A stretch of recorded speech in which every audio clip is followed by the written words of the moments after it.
We live in an age of populism. It is about making a political revolution. A populism with many faces. We are transferring power from Washington, D.C., and giving it back to you, the people. Understanding this moment means understanding something we all too often take for granted. Where I could stand in the middle of Fifth Avenue and shoot somebody and I wouldn't lose any voters, okay? It's like incredible. Democracy itself.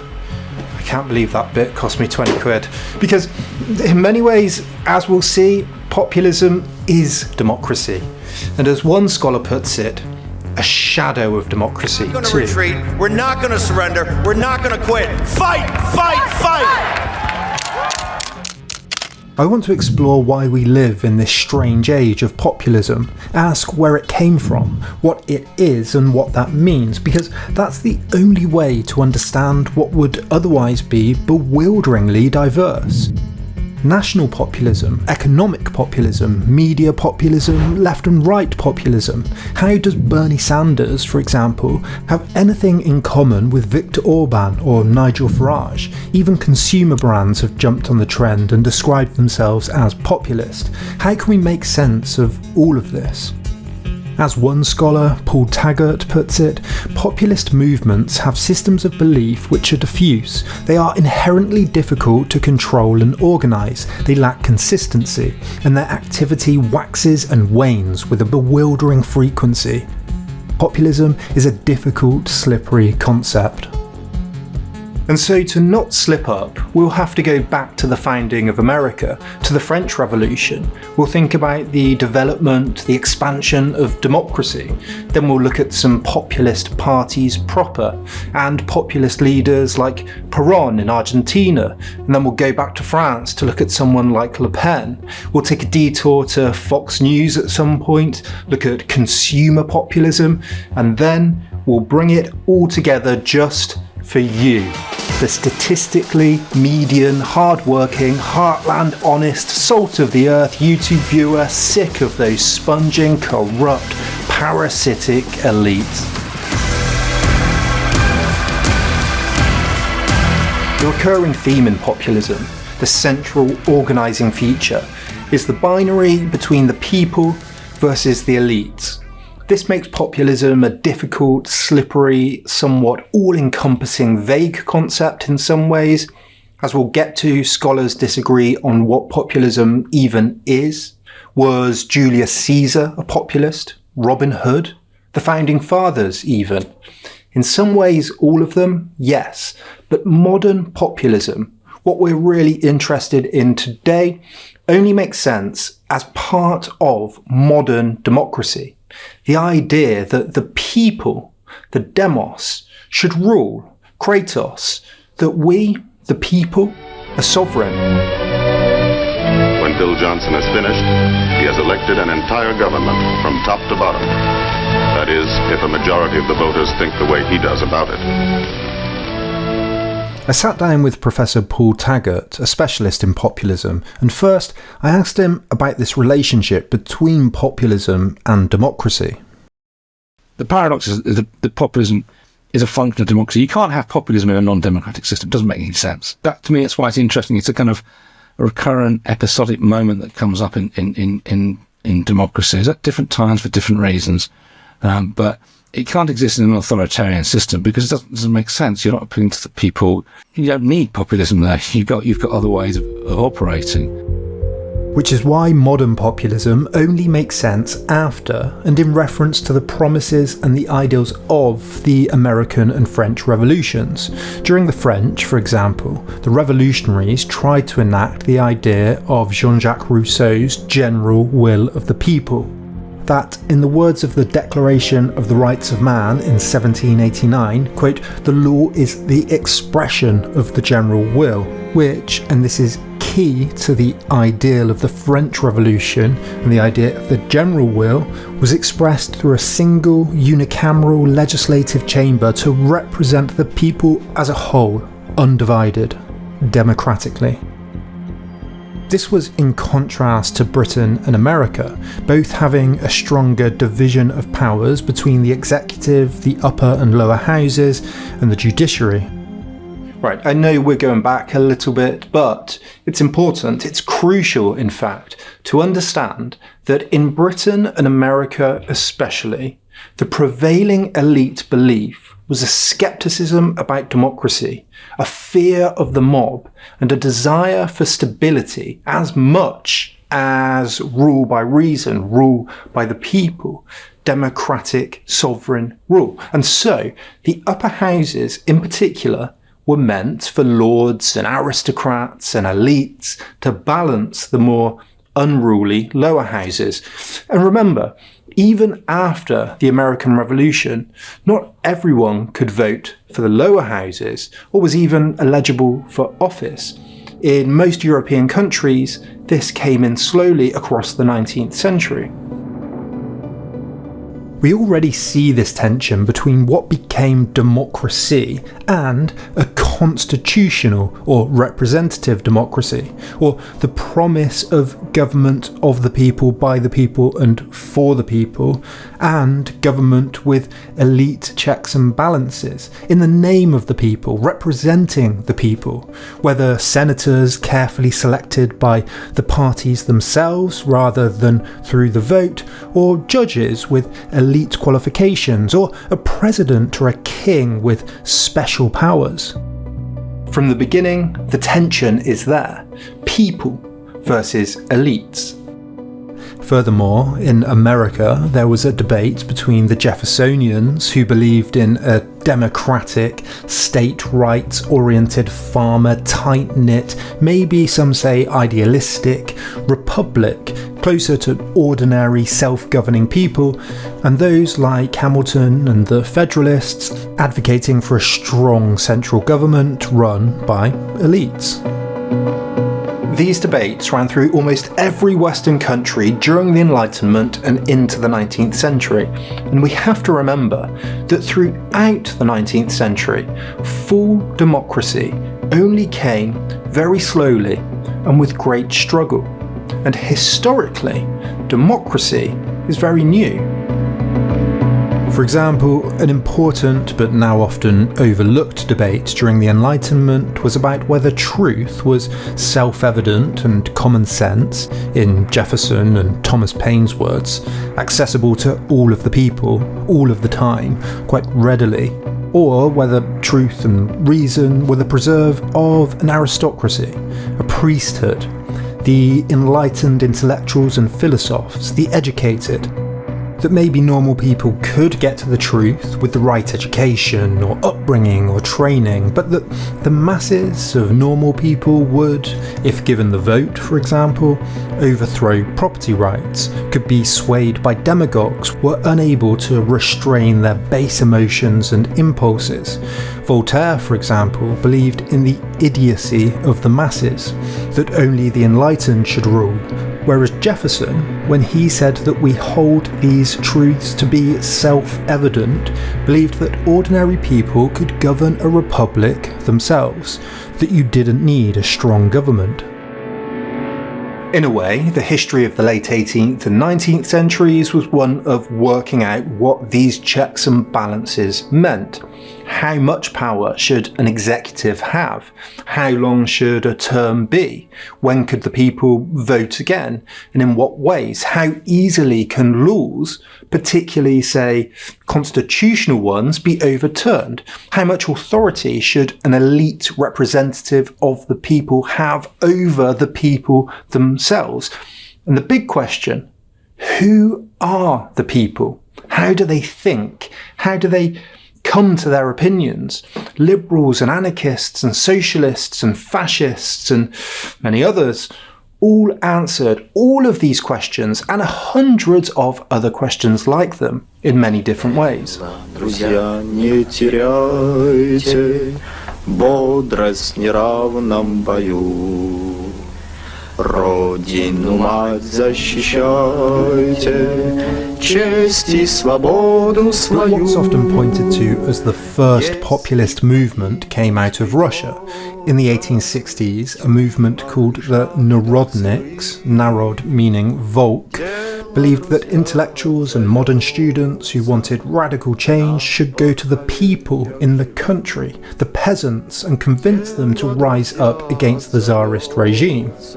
They made use of printing and pamphleteering and had a dislike of abstract, intellectual, lofty ideas, believing instead in Russian peasant communes as a site of true, authentic, volkish, populist democracy. The man who inspired the movement, Alexander Herzen, had a famous rallying cry that went, to the people, there is your place. You exiles from seats of learning, show that you will become fighters on behalf of the Russian people. Have a quick look at this painting by Ilya Repin. It has everything we're going to talk about. It's a great painting from the 19th century about the Narodniks. It's got the dangerous agitator in red. He's been betrayed by the peasants in the authentic heartland. It's got the elites arresting him. It's got a suitcase of ripped up intellectual pamphlets and literature. It really shows the uneasy relationship between some of the themes that will keep coming up in the history of populism. I'm not saying these people were anti-intellectual, but depending on how you define the term, in some ways this is a type of anti-intellectualism. The idea that truths are actually self-evident and you don't need too much learned knowledge to decide between them, or that people can self-govern quite simply and authentically without thinking critically about lots of different things. All of these questions are ones that we'll keep coming back to because they keep repeating throughout the history of populism.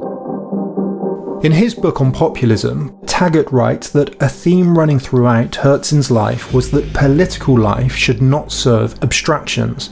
Ideological abstractions were, for Herzen, fundamentally destructive. Populism, in many different forms, has expressed a hostility towards theory, towards ideology, and towards intellectualism. The Narodniks, like Jefferson, Rousseau, and many others, were all trying to understand what true democracy meant. As the century went on, government machinery tended to grow in size. Militaries, central banks, civil services, lobbyists, political parties, technocrats, bureaucrats, political journalists, the establishment all slowly grew into a spiralling, unwieldy network of elites.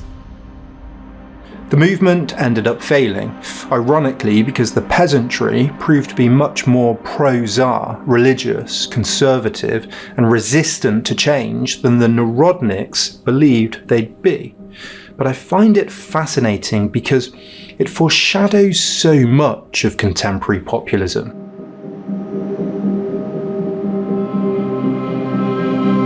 In late 19th century America, a series of crashes and depressions, increasing inequality and conflicts between unions and different powers and governments all gave birth to a genuinely grassroots, bottom-up movement which transformed into the first influential populist party probably in the world, the People's Party of America.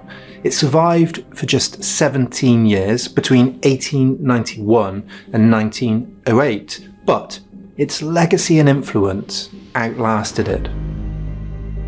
This was the period of robber barons, the growth of Wall Street, of Rockefeller, of oil and steel, the Gilded Age. But while what were seen as establishment East Coast elites were getting richer, many ordinary people, particularly farmers in the South, were getting poorer. In particular, farmers selling their produce in a new national market. This was the era of the growth of capitalism nationally. goods and services and produce made use of new train lines and banking techniques and investment to move and exchange across the country wider than ever before. And farmers selling their produce in this new national market felt like they were being overcharged out of existence by the railroad monopolists. The Texas Farmers Alliance formed in 1875 in protest. Drought, railroad bankruptcies, overinvestment in crops, price gouging on the train lines, and high levels of debt all led to farmers organising for change. They were in genuine crisis, and they joined with similar groups like the Knights of Labour. Taggart writes that, for farmers, the railroads and the Eastern banking establishment were at the heart of a system that seemed to systematically cheat farmers and hold them in thrall to interests other than their own. The railroads, farmers reasoned, should offer an opportunity for farmers to sell their harvests widely, and yet the high cost of the railroads meant that the farmers felt themselves to be no better off. Similar movements took off in other states, and they came together to form the People's Party in 1892. The party called for government-regulated paper currency and silver coinage to counter what they saw as the giant East Coast banking monopoly on gold, for progressive taxation, the nationalisation or the regulation of railroads, immigration restrictions and higher taxes on trusts, and stricter punishments for corporations breaking the law. They pushed for shorter working days, called for the abolishment of strike-breaking agencies, and for the direct democratic election of senators, who, until 1913, were elected by the legislature of each state, the politicians of each state, rather than voted for by the people, emphasising again that duality between a sovereign people's democracy and the kind of elite control America had inherited really from Britain. They were also not without their racism and nativism. Some were concerned with the plight of poor freed slaves. Others in the party were avowed white nationalists. Some saw the establishment as part of a Rothschild-led Jewish conspiracy, while Chinese, Slavic and Hungarian immigrants were often blamed for taking American jobs. One of their organising focuses, and this is interesting for the language that went through into later populist movements, was the idea of a producer ethic, that America belonged to the people that produced things. One of their most influential leaders was a man called Ignatius Donnelly, an eccentric figure who verged between genuine radical democratic ideas and wild conspiracy theories and pseudo-archaeology, and his Wikipedia entry reads like a Joe Rogan episode, and I'm convinced that he's Graham Hancock incarnate. But he symbolised and spoke about the idea of the producer ethic in the People's Party, a kind of language, a kind of rhetoric that focuses on those who produce wealth. He said that wealth belongs to him who creates it, contrasting the authentic producer and farmer with the money power of banks and robber barons. One of the goals of the People's Party was to build a coalition between the disconnected farmers in the south and the industrial workers in the north, who had so often before been at loggerheads politically. Ignatius Donnelly's inaugural People Party speech is worth reading in full as a textbook example of populist rhetoric. In front of a crowd of around 10,000, Donnelly rallied about how the fruits of the toil of millions are boldly stolen to build up colossal fortunes for a few. The two great classes, tramps and millionaires. He talks about conspiracies and restoring government to the hands of the plain people. It's full of that basic populist organising duality. Plain people, producers, heartland, the many, versus the few, the corrupt, the greedy, the elite. The speech was printed, distributed and widely read across the country.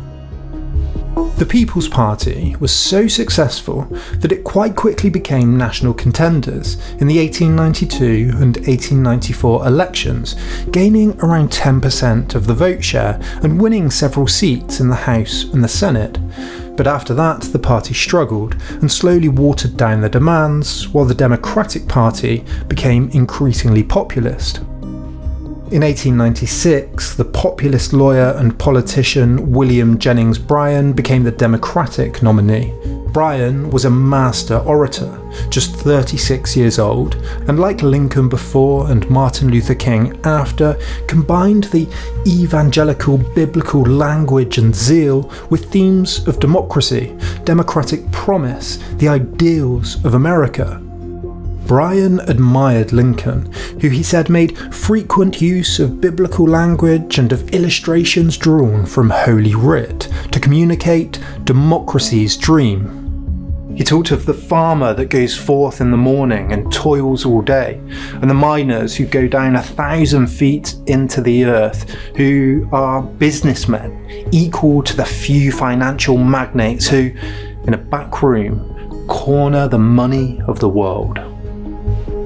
He rallied that we have petitioned and our petitions have been scorned. We have entreated and our entreaties have been disregarded. We have begged and they have mocked when our calamity came. We beg no longer. We entreat no more. We petition no more. We defy them. Many of the People's Party's members and supporters jumped ship to support Bryan, but the Republican, William McKinley, was supported by every newspaper outside of the South, the banking establishment, and was funded by industrialists with an unprecedented $3.5 million against Bryan's $300,000 to $500,000. And that really puts into perspective Elon Musk's donation of $250 million to Trump's campaign today. Bryan then was defeated 3 times between 1896 and 1908 when the People's Party disbanded. However, the ideas, the platform, and the tradition of this mainstream populism provided a foundation for the election of FDR and the New Deal later on. Taggart writes that the populists served as markers of coming change.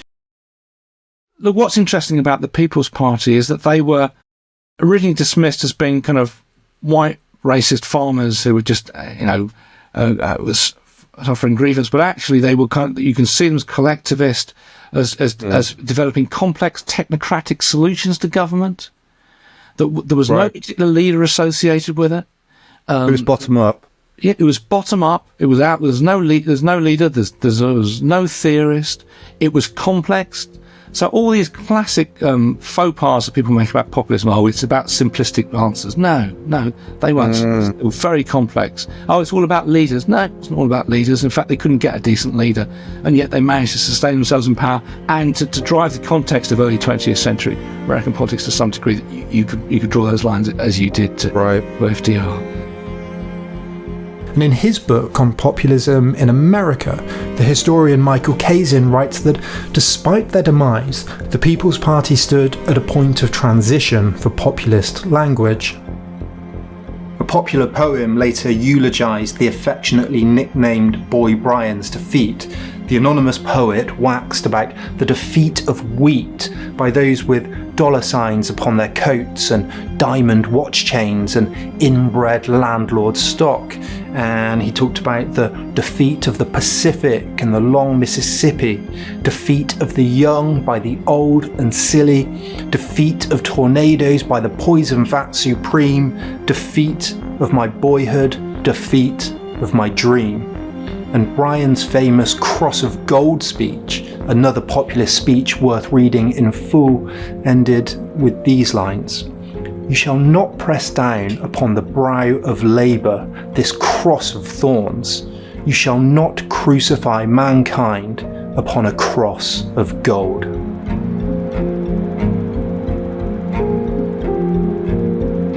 The crises and movements of the middle of the 20th century are in many ways, if not all ways, a response to the failures of the elite, liberal, representational, democratic, capitalist compromise. The Great Depression and the World Wars led to a new post-war consensus that provided a much bigger role for a state to support the welfare and needs of the common people. Democracy was deepened by women's suffrage and extending the vote to all men. It seems like a triumphant story for democracy, but it's easy to forget that in 1941 there were only 11 parliamentary democracies in the world. It's easy to look back at the period as the triumph of liberal democracy, but representational democracy was close to crumbling everywhere. From the Soviet Union to fascism to populist leaders around the world, parliamentary ideas were seen as failing, weak, slow, obstructing the will of the people rather than expressing it. From some angles, populists and fascists started looking similar. Both had forceful, charismatic leaders speaking for the people. Both were against establishment, elite, checks and balances, existing laws and judiciaries. Both for a sometimes maligned national people, national identity, and both often excluding and sometimes killing, and at least marginalising those outside of that national community, and both, in many places, becoming increasingly authoritarian when they got into power. In his book comparing fascism and populism in the post-war period, Federico Finkelstein says that, quote, unlike fascists, populists most often play the democratic game and will eventually cede power after losing an election. He calls populism an authoritarian form of democracy that tends to challenge but not destroy democracy. Take another populist figure, Huey Long, the so-called dictator of Louisiana, who was governor and senator in the late 1920s. He was a divisive figure because he was a populist who genuinely redistributed wealth to the poor, and an authoritarian who centralised power, intimidated and spied on opponents, and interfered with the judiciary. I'm going to have to simplify a little bit, but in South America, charismatic figures have frequently drawn on populist rhetoric and imagery against an incumbent elite that have then been often criticised for democratic backsliding once in power.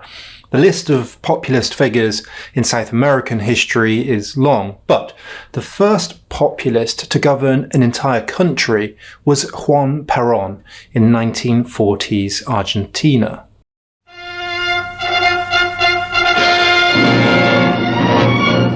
News from Buenos Aires.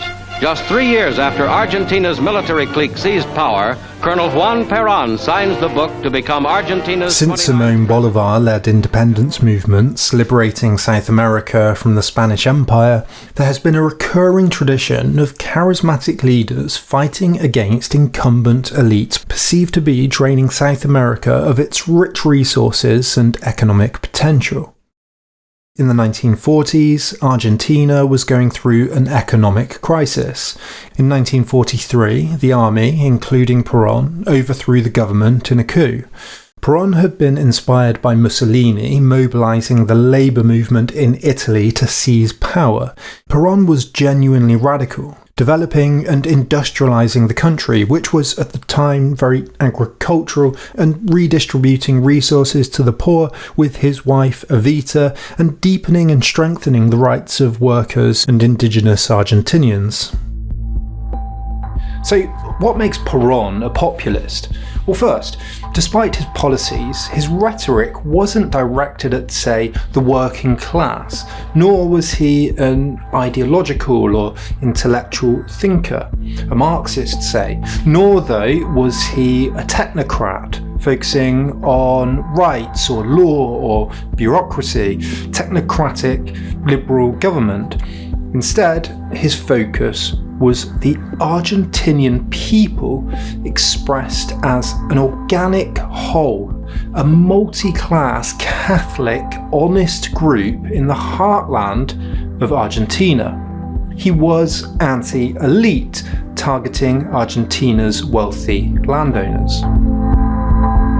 On the one hand, populism comes from that Enlightenment inheritance of free and equal before the law, at the very least, but it could also be said to arise out of the Romantic and Volkish movements, and so it doesn't start necessarily from philosophy about rights or logic or reason or carefully thought through propositions or ideas, from intellectualism. Instead, it often starts from an organic felt sense of a people, a nation. Peron captured this when he said, Peronism isn't learnt, it's felt or not felt. And it was felt through Peron himself. He and Eva were both charismatic, almost saintly figures who were embodiments of the nation. But he became repressive, curtailing freedom of speech, manipulating the law to get re-elected, preventing opponents access to the media, and using a so-called law of disrespect to censor criticism of his policies. Like the Italian fascists he was inspired by, Peron concentrated political power through himself as the embodiment of Argentina itself. Roger Cohen at the New York Times writes that Argentina invented its own political philosophy, a strange mishmash of nationalism, romanticism, fascism, socialism, backwardness, progressiveness, militarism, eroticism, fantasy, musical mournfulness, irresponsibility, and repression. Peron and similar populist South American leaders of the period, along with people like Huey Long and the ambiguous affinity many populists began having with fascism, represented a break in the history of populism. To many, it seemed to be proof of the view that went all the way back to ancient Greece and Plato and Aristotle that democracy was vulnerable to demagoguery. And Father Coughlin, a radio priest, whose participation in politics and secular affairs was gathering strong momentum. A similar figure from the period, even more extreme, Father Coughlin, used a new technology, the radio, broadcast with fiery populist rhetoric to support both the nationalisation of key industries in support of, quote, ordinary Americans, and to air anti-Semitism in support of Nazi Germany and Mussolini to 30 million Americans. Some at the time thought he was the most influential figure in American life. But with the end of World War II and the building of welfare states and New Deals across Europe and America, populists were mainly held at the sidelines of politics. But as this post-war consensus began to strain in the 70s, a new type of what you could maybe call populism light entered.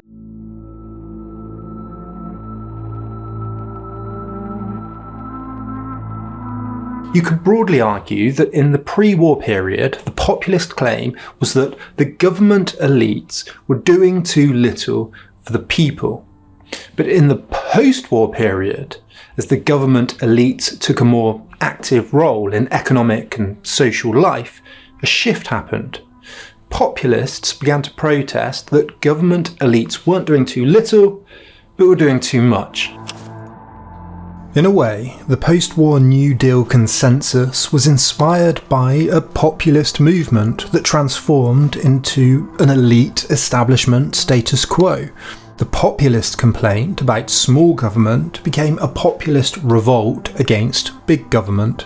The post-war consensus allowed for further reaching welfare states, social security and healthcare, wider scope for government intervention in the economy, and the redistribution of large inequalities of wealth through progressive taxation, and in many Western European countries, the nationalisation of key industries.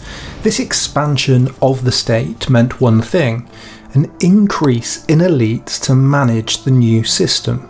The post-war period was also characterised by larger bureaucracies, more management and lobbyists, bigger militaries and more government officials, from clerks to distribute welfare to the CEOs of military contractors at the head of what Eisenhower warned of as the military-industrial complex. In other words, as illustrated by this graph, the size of government in the post-war period compared to the pre-war period ballooned. Democracy and modernity have a complicated relationship. You get kind of a system with modernity of progress and technology and regulations and bigger bureaucracies, and you get gatekeepers, you get elites between direct, unmediated, a democratic connection with things and people, quite simplistic. And then you get all this growth of modernity, and with it you get new elite figures to manage the system in the name of democracy. But for various economic, cultural and social reasons, from inflation and low growth to oil shocks and protests at the Vietnam War and strikes, reasons that would take an entire other video to get into, this consensus began to fracture and break down and be challenged in the 1970s and through into the 1980s. A kind of unexpected populist reversal happened.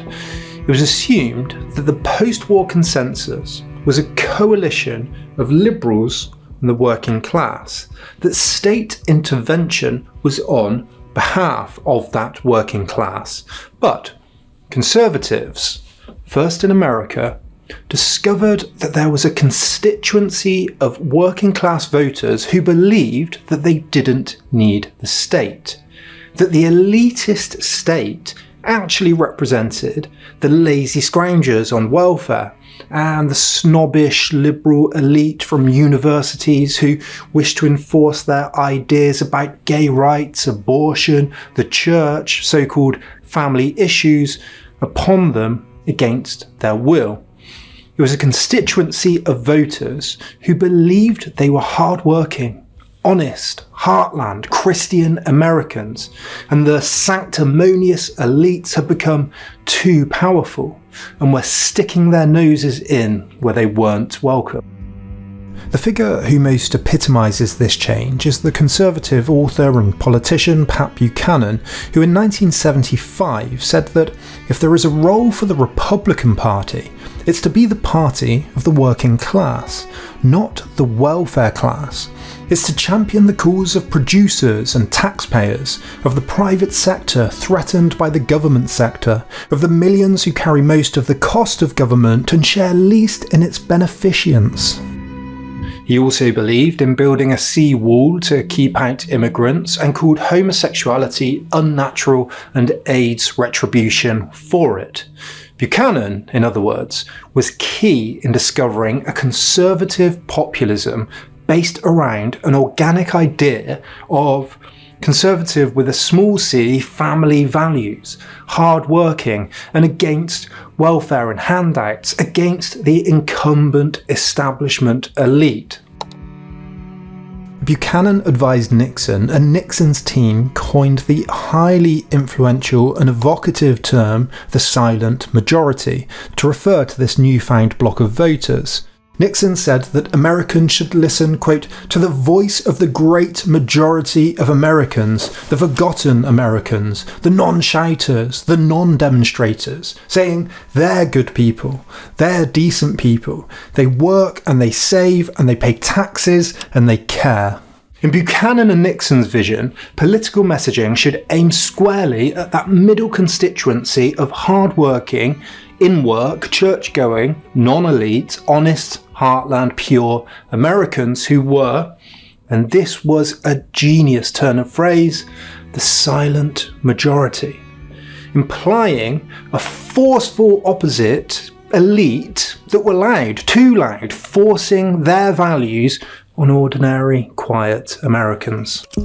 Kazin writes that a consuming desire to cleanse sinful institutions led them to chastise judges who forbade school prayer but authorised abortions, television executives whose productions smashed sexual taboos, and school authorities who promoted an agnostic stance towards moral questions. These were the so-called family issues that government overreach was trying to challenge, mould, control, and a silent majority who were unrepresented and just getting on with their lives, and that Nixon was there to defend. It's probably the most important turning point for understanding our modern moment. Ironically though, Nixon, especially by today's standard, was pretty much a liberal. Buchanan called him the least ideological statesman I ever encountered. His success was much more reliant on messaging than on policy, as the famous 1969 book by Joe McGinnis, Selling the Presidency, points to. What Nixon represents for the history of populism, and even for the history of democracy, is the mainstreaming of populist rhetoric and the true coming of age of television PR campaigning. With campaign ads and soundbites, messaging got pithier, how you looked became more important, ad executives and PR teams were hired, polling and data slowly became relied on more and more, the machine got bigger, ironically in the service of a democratic ideal, a democratic aspiration or force. And this move was most obviously illustrated by a Hollywood actor becoming the President of the United States. In their own ways, Ronald Reagan and Margaret Thatcher were both populist figures. You could say populist light. Reagan's claim to be cutting the size of government was pitched in a populist style because increasingly, from Roosevelt's fireside chats and JFK's affable, approachable style, TV, as Peggy Noonan once said, was the presidency. Reagan was inspired by Roosevelt's affable, down-to-earth conversational style. He knew that it was about image and presentation. The journalist Lou Cannon said that when Reagan spoke, ordinary Americans did not have to make the mental translation usually required for conservative Republican speakers. He undermined the New Deal in its own vernacular. Like Nixon, Reagan talked of a quiet, unselfish devotion to our families, our neighbours, and our nation. We, the people, tell the government what to do. And a similar move in the UK saw Thatcher using the language of populists to cut taxes, deregulate and denationalise industries, and to try to curb the size of government in the name of ordinary, hard-working, middle-class, Middle England taxpayers. In the hands of Reagan and Thatcher, the people, the citizen, the public became the taxpayer. Stuart Hall wrote that Thatcherite populism combines the resonant themes of organic Toryism, nation, family, duty, authority, standards, traditionalism, with the aggressive themes of a revived neoliberalism, self-interest, competitive individualism, and anti-statism. All of this to find a seismic shift in the political axis and set the foundations of the national populist movements that were around the corner. Kazin writes that it was a remarkable shift. The vocabulary of grassroots rebellion now served to thwart and reverse social and cultural change, rather than to promote it. But that shift was about to change again. If Reagan and Thatcher marked the end of the New Deal elites, they were themselves about to become symbols of a new elite that a new generation of populists would rally against, the global elite. As the world became more connected and more mobile, as the EU grew and neoliberal free trade became the default aspiration for many countries in the West, both people and capital flowed more freely around the world. Populists on the right protested the former, the free movement of people, while populists on the left, the latter, the free movement of capital, but sometimes both combined, and in their own ways, both were a response to globalization. In France, the National Front slogan was France for the French, initially led by the more overtly racist and anti-Semitic Jean-Marie Le Pen protesting immigration from Algeria. Le Pen's daughter, Marine Le Pen, aimed to reform the party and distance it from its more controversial views and try to move it into the mainstream. Renamed National Rally in 2018, it opposes immigration, the Islamization of France, but also advocates for policies seen as on the left traditionally, pledging to scrap income tax for workers under 30 years old, increase child support, and raise the state pension. Like Nixon's idea of a silent majority, National Rally portrays itself as the voice of the forgotten. That's a word they use, are forgotten against the globalist elite. In 1922, Le Pen secured just over 40% of the vote in the second round of the presidential election, and in the legislative elections, National Rally won 89 seats, up from 8 previously. In the most recent elections in 2024, National Rally grew again, winning 142 seats. Germany, Alternative for Deutschland, supports a significant reduction in immigration, including from other EU states, proposes a programme of remigration, that's deportations from Germany, especially of criminals or asylum seekers who originate in countries where the security situation has improved. Like NF, AfD also supports some left-wing policies around increasing pensions and the minimum wage. In the 2021 election, their political fortunes declined slightly, slipping to 83 seats in the Bundestag with 10.4% of the vote. Since 2022, the AfD's position in the opinion polls had been hovering between 15 and 25%, but in the 2025 election, they came in second, winning 21% of the vote and 152 seats out of a total of 630, compared with the winning conservative CDU with 29% and 208 seats. Although the German firewall is a convention or a strategy, it's not actually legislation that prohibits mainstream parties from working in coalitions with the far right. Others have criticised this as undemocratic and clearly not working, and the AfD themselves have pointed to this as being undemocratic in a lot of their campaigning. In Hungary, Viktor Orban's policies and rhetoric became increasingly populist across the 2000s. Much of his policy agenda has focused on immigration as a threat to Hungarian culture and society, despite the level of immigration to Hungary being relatively low compared to much of Western Europe. Under Orban's leadership, Hungary has constructed fences along its southern borders and has refused to comply with EU immigration quotas. In his second term as Prime Minister from 2010 to 2014, Orban introduced economic reforms such as nationalising pensions and introduced a scheme to offer extra credit to small and medium businesses, which helped spur Hungary's economic recovery. Orban also became increasingly illiberal, introducing constitutional changes and democratic backsliding that strengthened the executive branch of government, in other words, him, and electoral reforms that favoured his own party.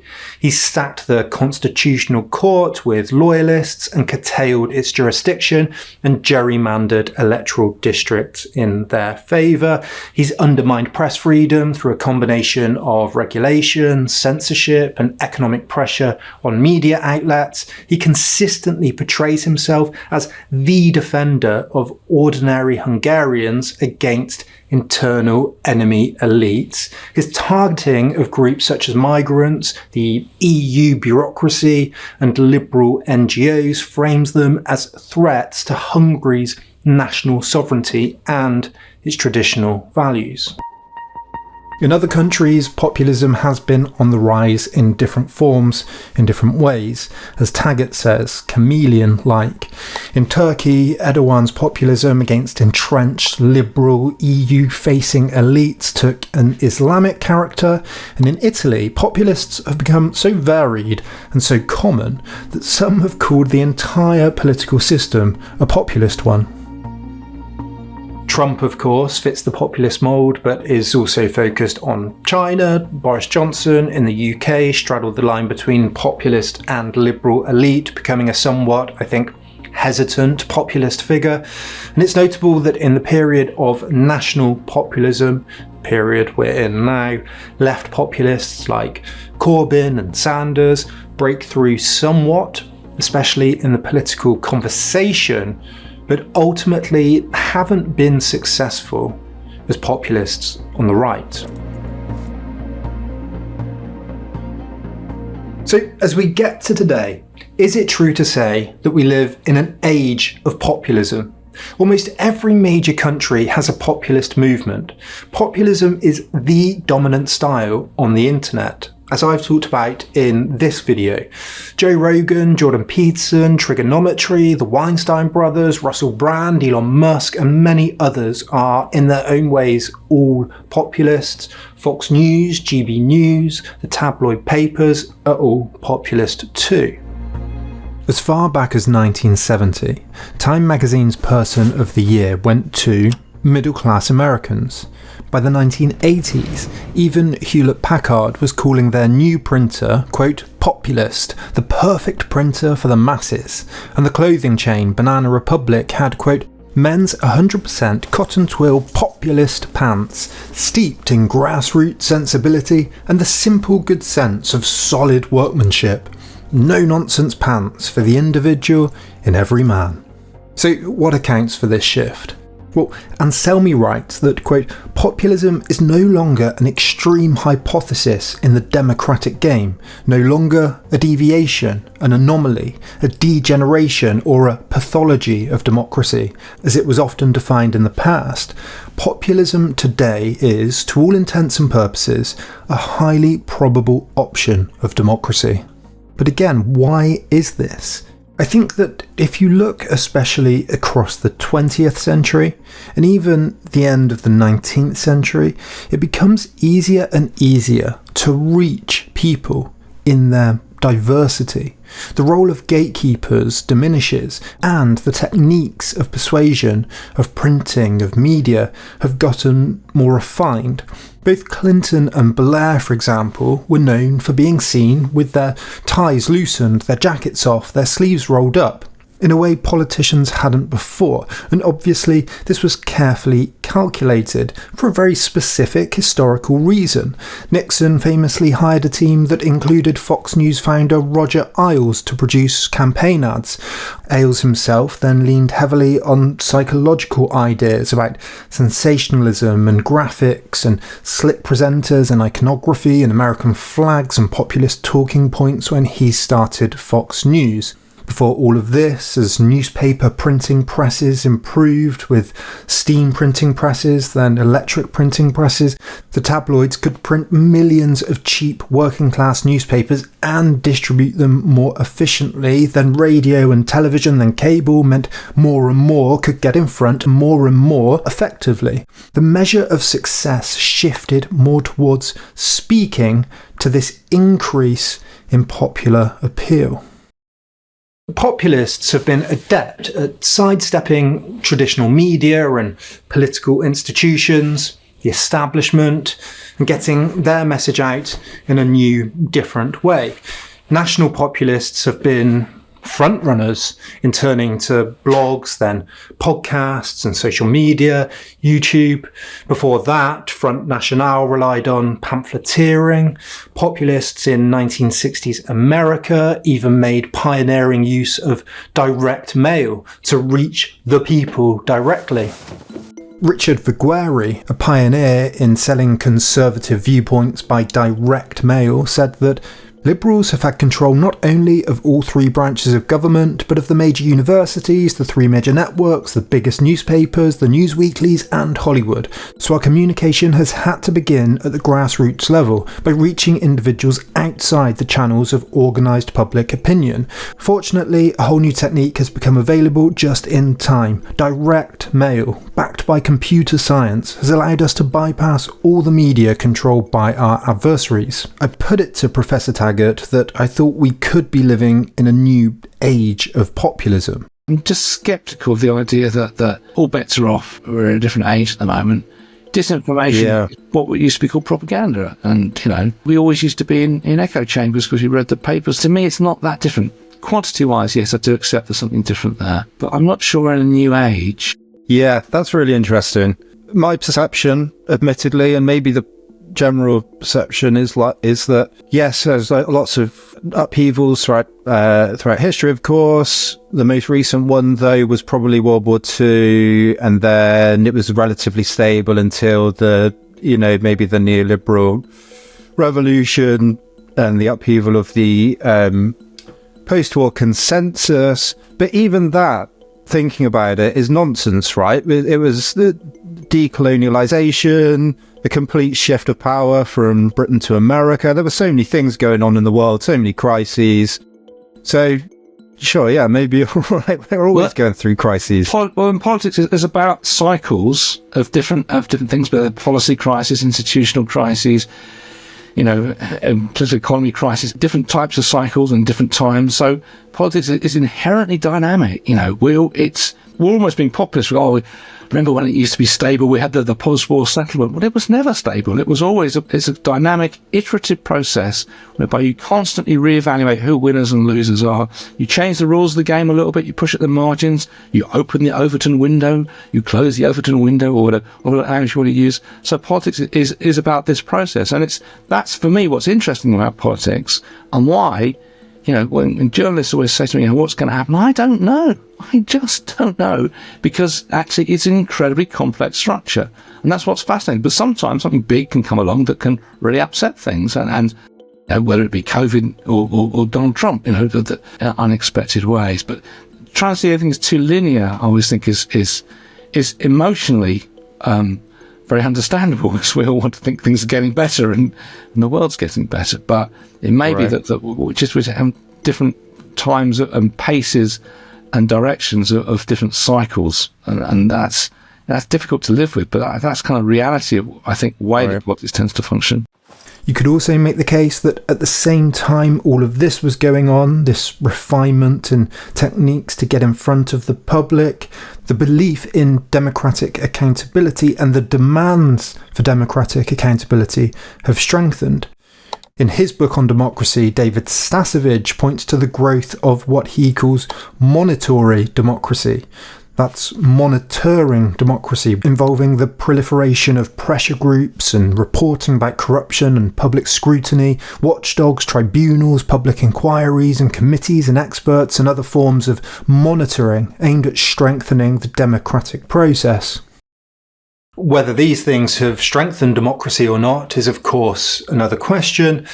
Ironically, these types of democratic checks and balances and inquiries and committees risk becoming the very elite institutions that attract populist ire when they thwart the will of the democratic majority, and that can be interpreted in many different ways. In other words, these new things, these new processes and bodies and committees and what have you, they can become new elite gatekeepers.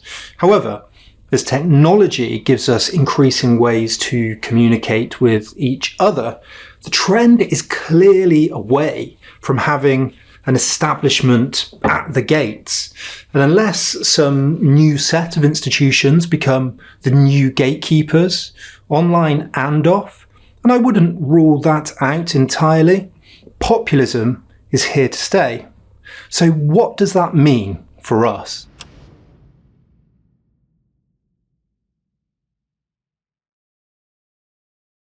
With its history in mind, we're now in a better position to think about what populism is, what it means, and what the potential risks and rewards might be.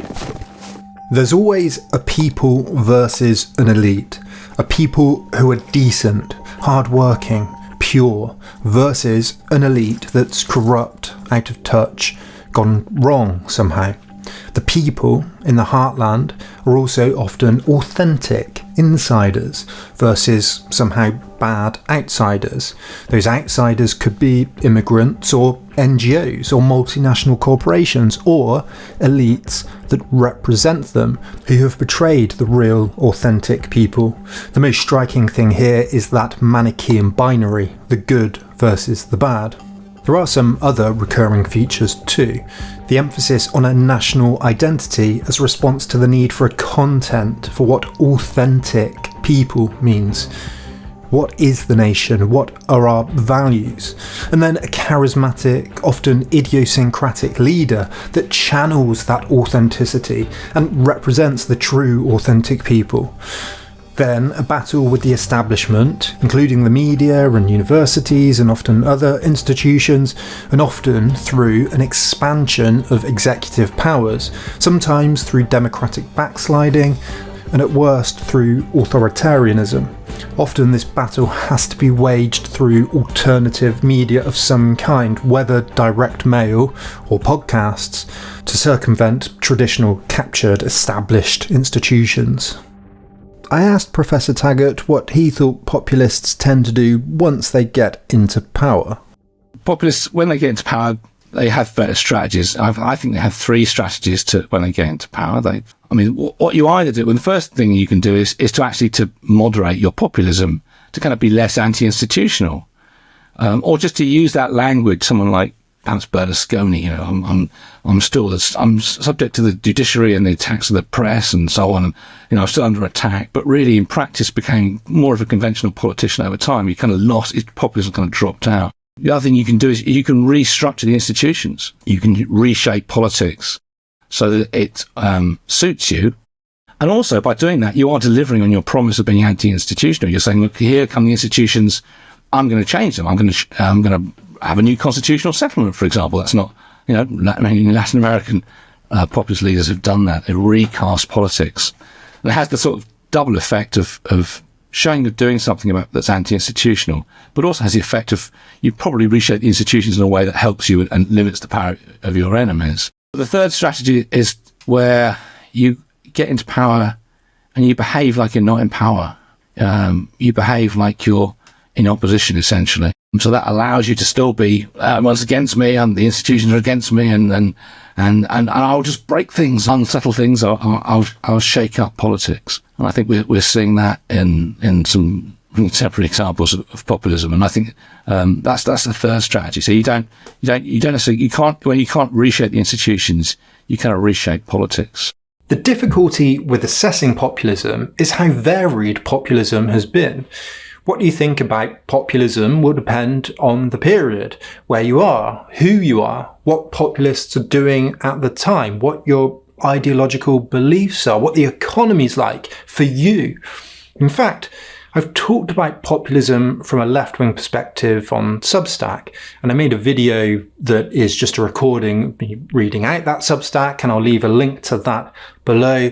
Check it out if you want. But instead, here I want to try to assess populism on its own terms, as an expression of popular will, of democracy, of popular sovereignty. And doing so allows us, I think, to understand populism's tensions. First, populism itself often doesn't do a good job of accurately describing the very people it's meant to represent. The people are never singular, as in people versus elites. Both are plural, diverse, made up of millions with different views, interested in different issues, living in different areas, in disagreement both with each other and often with themselves, depending on the day and the issue. As Taggart writes, political scientists have long argued that a completely coherent, single, popular will is a fantasy, and that no one can credibly claim, as Juan Perón used to do, that the, quote, political leader is the one who does what the people want. As such, the people as a concept becomes so vague and ambiguous and flexible as to hollow out any serious debate on the details of something like policy or the negotiations between different interest groups in society. As Kazin puts it, the traditional rhetoric pitting ordinary people against the establishment sounds, to many ears, naive, if not offensive, in its assumption that, for example, the American people share anything beyond a geographic space. Muller says that, quote, the core claim of populism is thus a moralised form of anti-pluralism. It is anti-politics in that it chooses to ignore the realities of political processes, negotiations, judiciary, coalition building, policy planning, etc., and focus instead on rhetoric. As he succinctly puts it, anti-politics cannot generate real policies. This is a tension, but the populist response is to emphasise the necessity of democratic populist language for anyone speaking to large majorities of the people with very few things in common. Second, there's a tension between sovereign will of the people and a single populist leader, who can often become increasingly authoritarian. This is not always the case, but statistically speaking, Perón and other South American populists, Huey Long, Orban, Erdogan, Modi, populists in Italy, Thaksin Shinawatra in Thailand, some of Trump's rhetoric, the literature on populism is full of figures who engage in what's referred to as democratic backsliding. If you also include fascists as populists, which some scholars do, and there are obvious similarities, then the risk significantly increases. Muller writes that populists quickly start tampering with the institutional machinery of democracy in the name of the so-called real people. Why is this? One generous reason is that populists see the state apparatus as tainted, corrupt, broken, and so on, and so the only way then to break through it is through the strengthening of the executive office. A less generous reason is that to break through the conversation in the first place, the political conversation dominated by the establishment, populist movements need forceful, charismatic, often eccentric figures who, because of the nature of their personalities, once in power, continue to drive for more power. In short, populism can attract narcissists. This is a fascinating tension in populism. On the one hand, populists are meant to be symbols of ordinary people, but they often turn out to be highly idiosyncratic figures, outsiders, objects of ridicule as much as objects of veneration. This also poses a difficulty for succession and longevity within populist movements. As Taggart says, where populism relies on charismatic leaders, it has great difficulty in sustaining itself in the long term. And the third tension is between the democratic ideal, the sovereign will of the people, and constitutional or representative democracy. Muller says that populists are supposedly impatient with procedures. They are even said to be against institutions as such, preferring a direct, unmediated relationship between the personal leader and the people. And of course, many argue we don't have anything like a true democracy at all, that the entire system is either controlled or managed or directed by elites, or a facade for bourgeois interests underneath. Others see the civil service, the judiciary, the separation of powers, the media, all as necessary features of democracy, and many will fall somewhere in between. To take one example, in Hungary, Orban's government removed older oppositional judges and inserted their own loyalists with long 9-year terms. In the UK, after Brexit, the Daily Mail newspaper caused a controversy when it printed the faces of judges thwarting Brexit as enemies of the people. Populists have also often done things like gerrymander constituent boundaries or work with media figures to fix votes in their favour. Taggart says that populists tend to colonise or occupy the state, continuing that what Orban sought was a transformation of the civil service law so as to enable the party to place loyalists in what should have been non-partisan bureaucratic positions, which leads to the final tension, at this point what I think is an outright threat, authoritarianism itself. Populists run a risky game, even if they are Democrats. In strengthening the executive office, authoritarianism becomes a very real risk. Finkelstein argues that populism is not fascism. The difference is that populists are still ultimately, in the end, maybe hesitantly Democrats, and fascists are not. But the genealogical roots, strategies, rhetoric, aims have a lot of similarities. After comparing the two, Finkelstein concludes that, quote, fascism is always a possibility, but it is, we have to remember, very uncommon. So maybe we ring the fascist alarm a bit too often, but what about the link between populism and authoritarianism?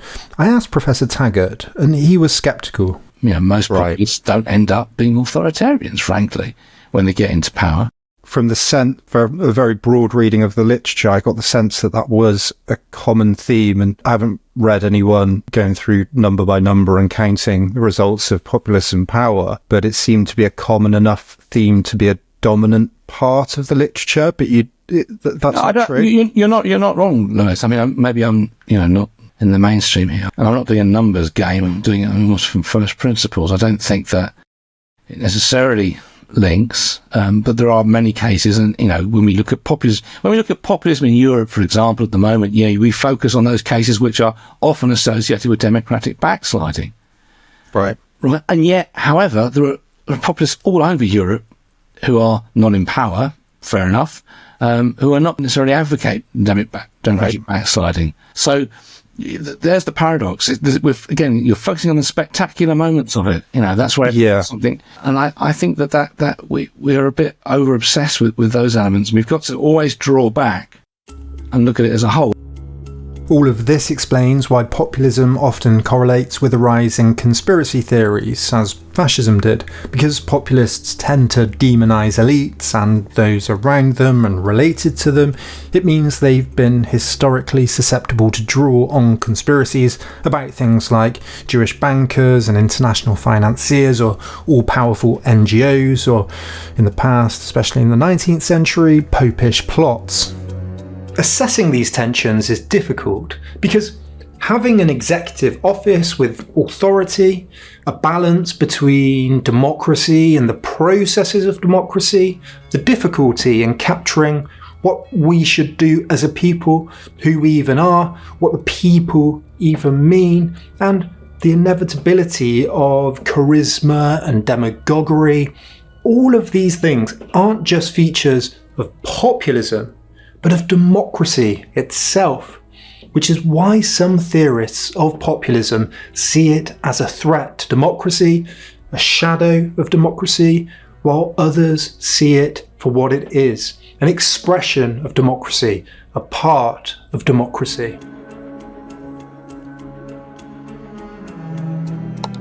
Switch on the news or look at polling data, and it seems quite clear. An increasing distrust of politicians, the decline in affiliation with or membership of traditional parties, increasing inequality or cultural and social and economic division. If a system is failing, then people will obviously seek alternatives. But it's also easy to forget that democracy isn't one thing. It's a complex system of processes, institutions, and rules that have evolved over time.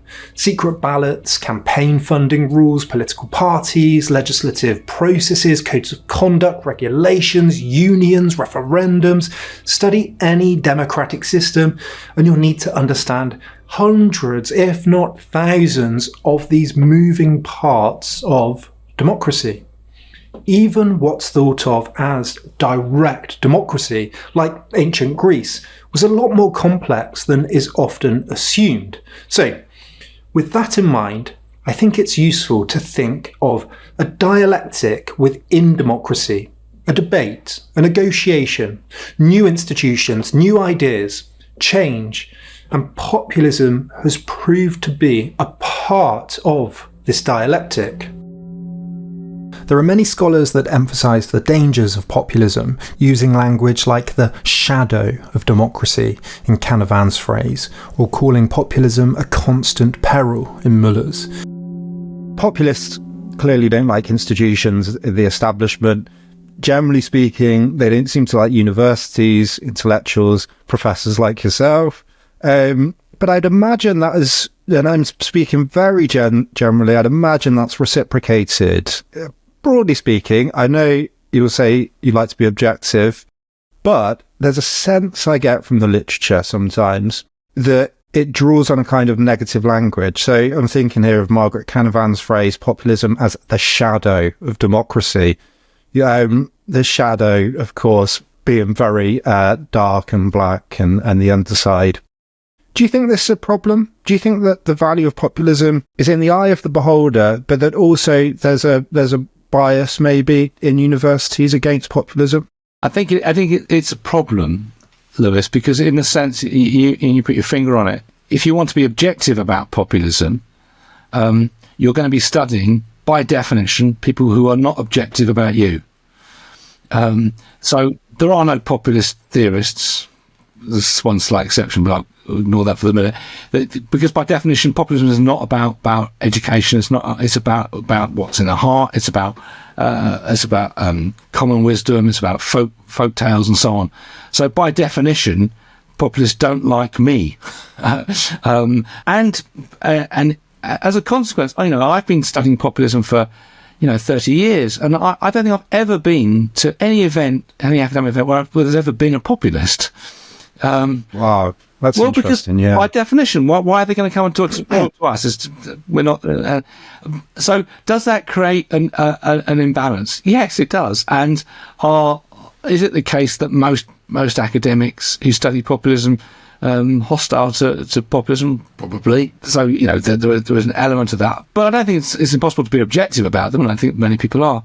If you want to listen to the full conversation, and it's a great one, I'll leave a link to the second channel in the description below.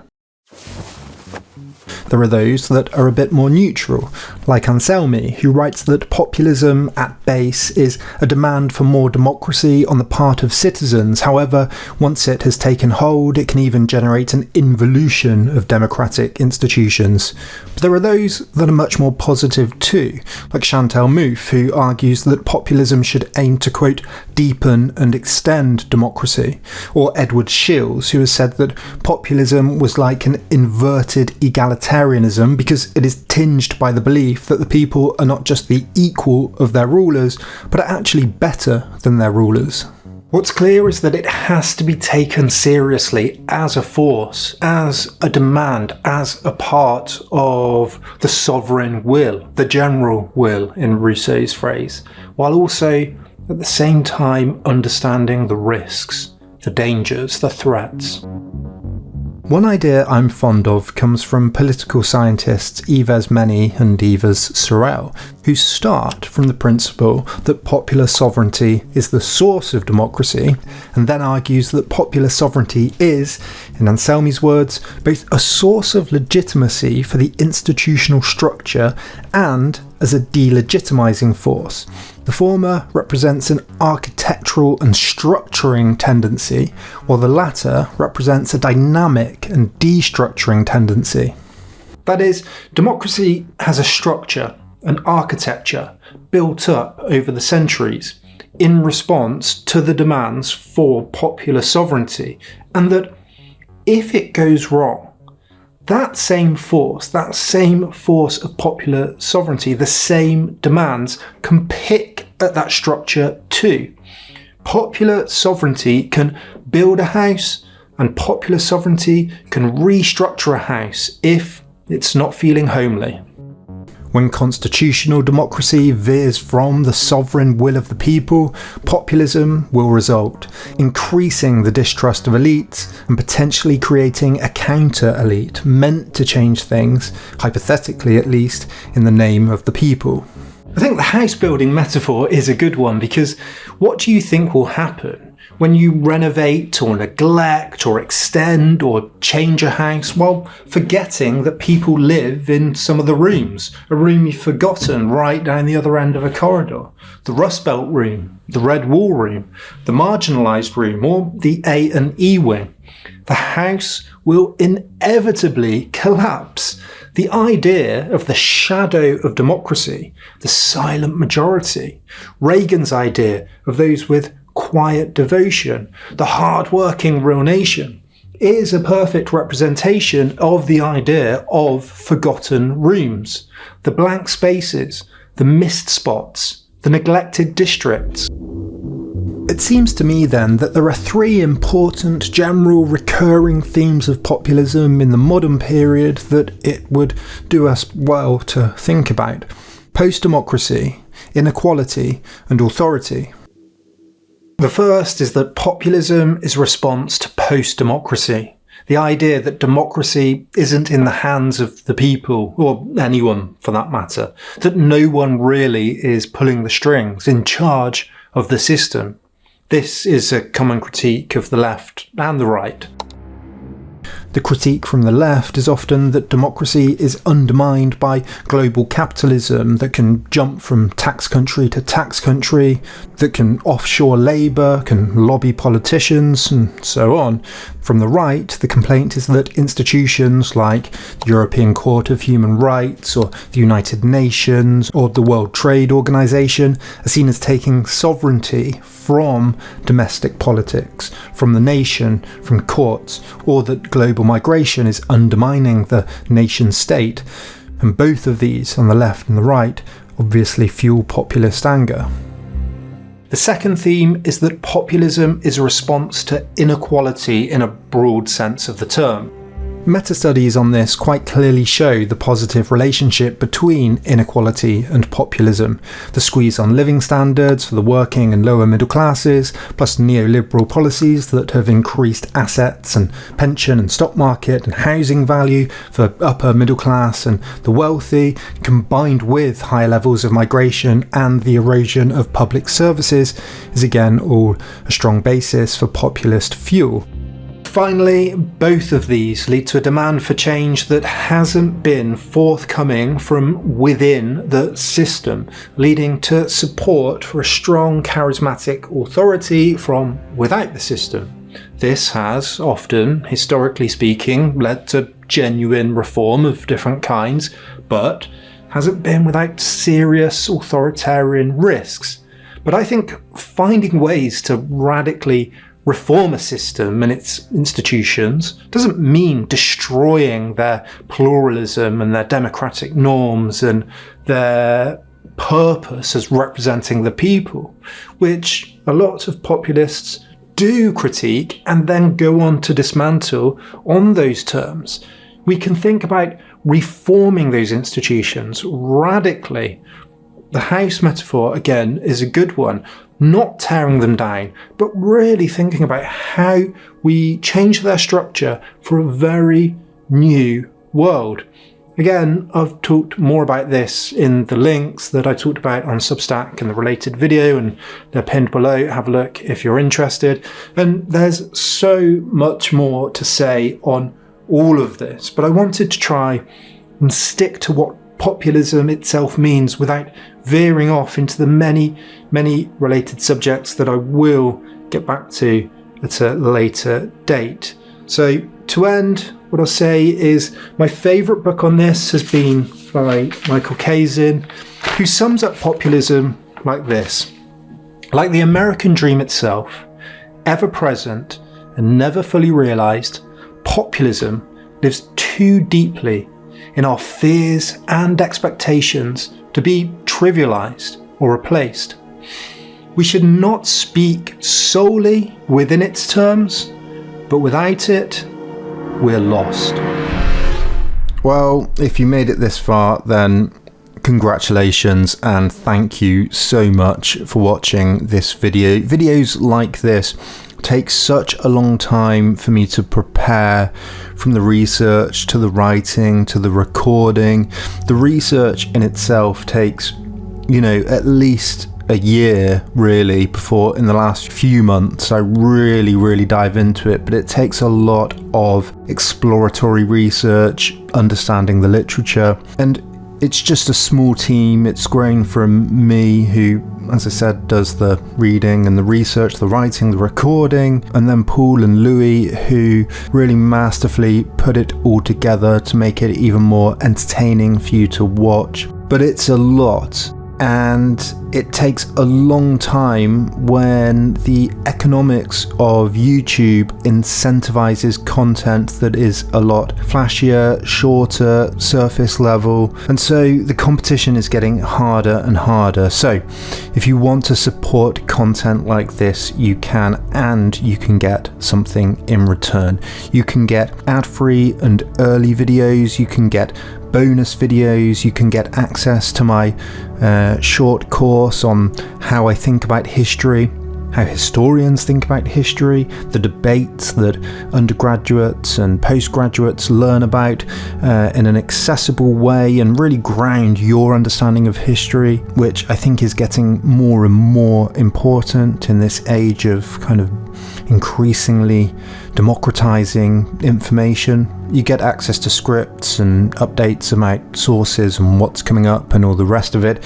But yes, you get to support the channel too and get your name in the credits like all these incredible Patreon supporters are right now. It literally wouldn't happen without them. So I've left a link below. If you want to support for just $1 or $2, you can do that there. And you can come along to the Patreon and ask me questions, and you can give me feedback. And I'm always trying to improve, grow, get better at framing and understanding and telling these stories. So hopefully I'll see you over there. If not, just like, share, subscribe, leave a comment, all the rest of it. Most of all, thank you so much, and I can't wait to see you again in another big video. I've got some big projects planned for next year. See you then.